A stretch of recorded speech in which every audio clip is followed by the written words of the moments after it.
This platform is for one race, human and independent thinkers. So if you identify as anything else or get your thoughts from your handler, this platform is not for you.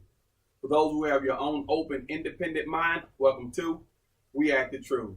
I'm your conversationalist, XL. This platform is presented to encourage you to be a better you using your own mind and common sense. I like to add that I will be using basic terms and may not always be verbally correct because most of my deliveries are not scripted. I also like to add that I identify as one human, but I'll identify us as we have been labeled to simplify some of the topics we'll be discussing on this platform. Topics such as trust, belief, religion, sexuality, history, and hate, just to name a few.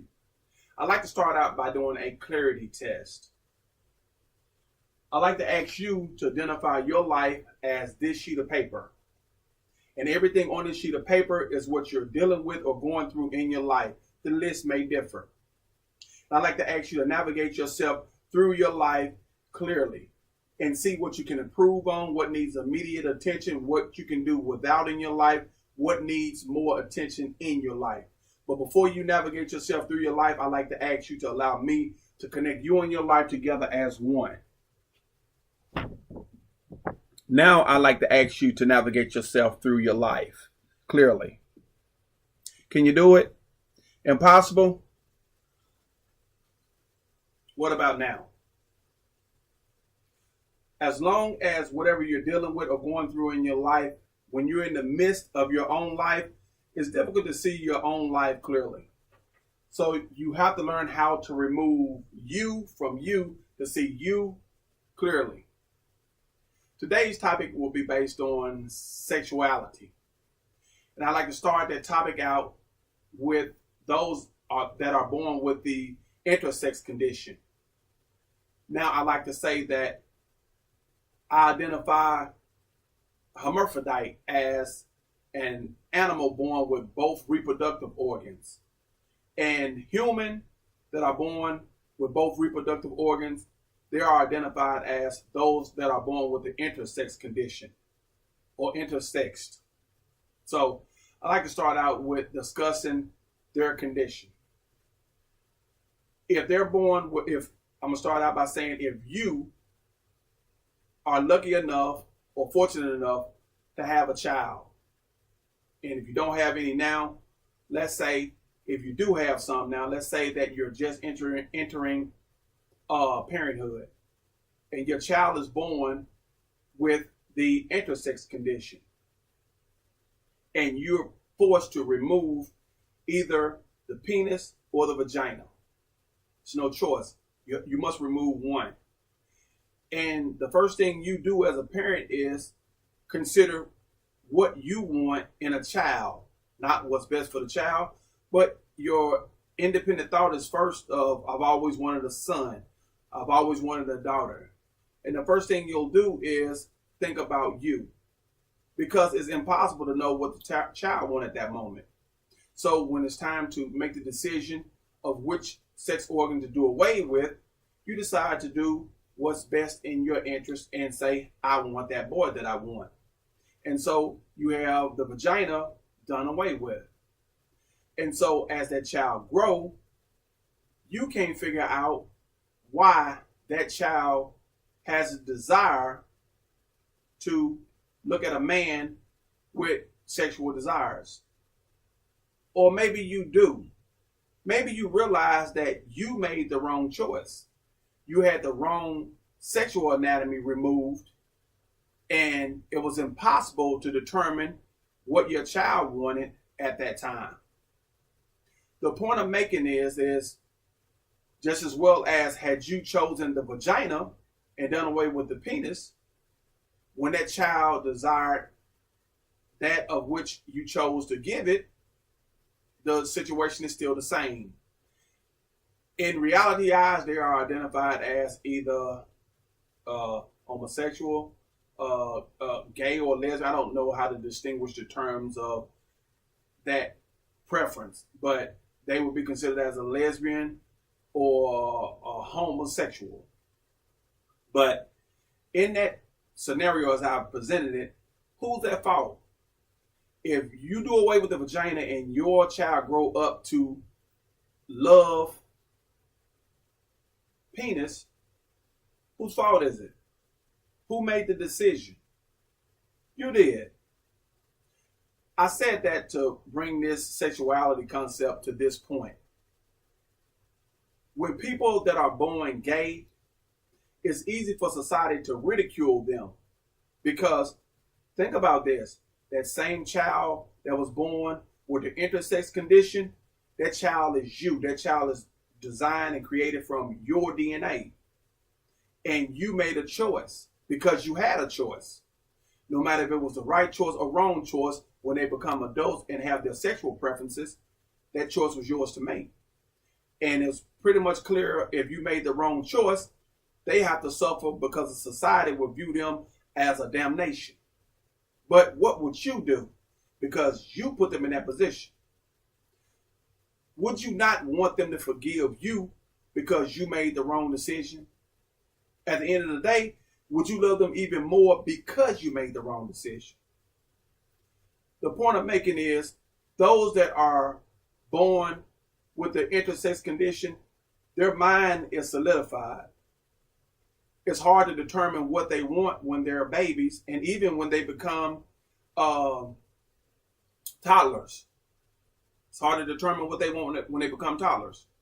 But when they become of age to where they're able to establish a like for a certain sexual agenda, then their mind is too young to interpret the discrimination that comes along with a boy shouldn't be with a boy, a girl shouldn't be with a girl.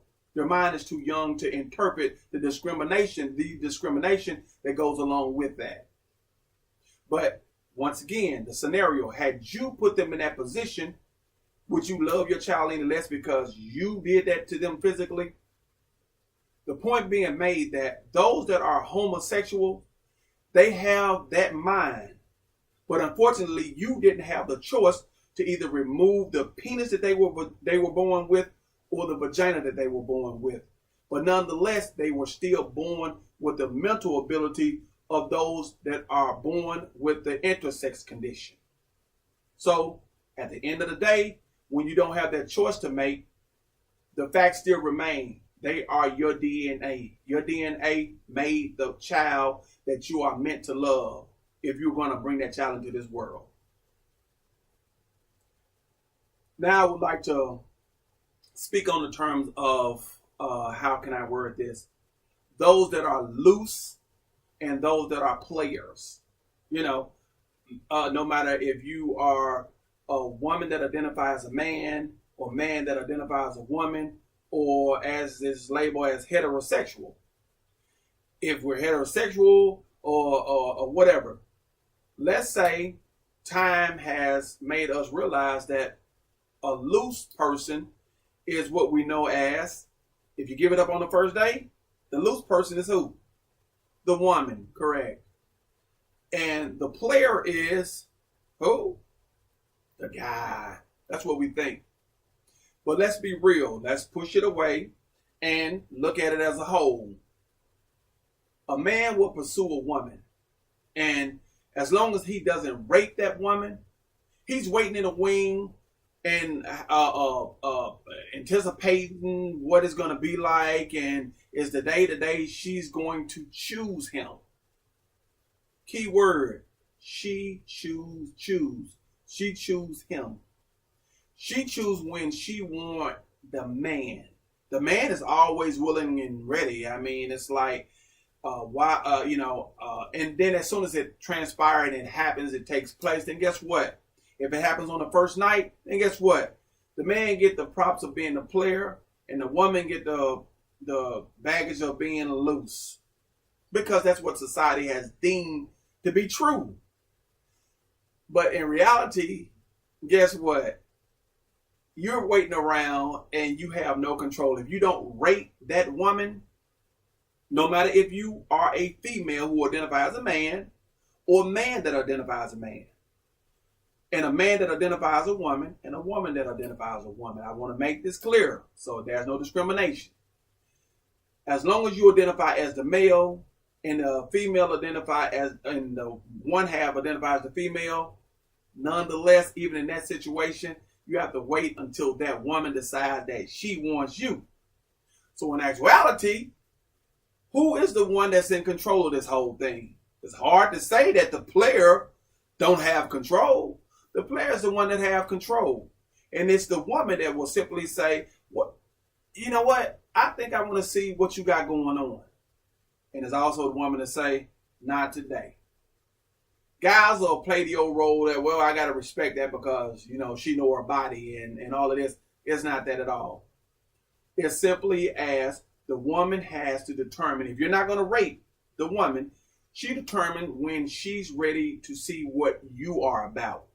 It's not the other way around. I.e., the woman is the player, the man is the loose. So that's reality. I'll be whatever you want me to be, but I'll be telling the truth at the end of the day. So that's something that you need to take into consideration. That doesn't mean that women, if you are conservative, stay conservative. Be you. At the end of the day, you have to be you and live with the choices that you make that's best for you. And as far as men come, men, take control of your body. Learn how to be conservative. Learn how to appreciate yourself more. It's not about a check in the book. Because guess what? No matter what reality tell you that you're a player. No, you are the loose one. Because guess what? If she finally submits and give it in, guess what? If you ain't about anything, you still waiting in the wing ready for another shot. And guess what? She just block your number. Don't even remember you. So at the end of the day, look at it as a whole. Don't discriminate because you want to be a player. It's okay. Now that you know, when you know better, you do better. So I like to close, I like to close by saying, always remember to remove you to see you clearly. I'm sorry. Always remember to remove you to see you clearly. And always remember to add your own mind and common sense to the topic so it won't be what I say, it'll be what we say. Until then, let's keep acting the truth. I'm your conversationalist, your host, Excel.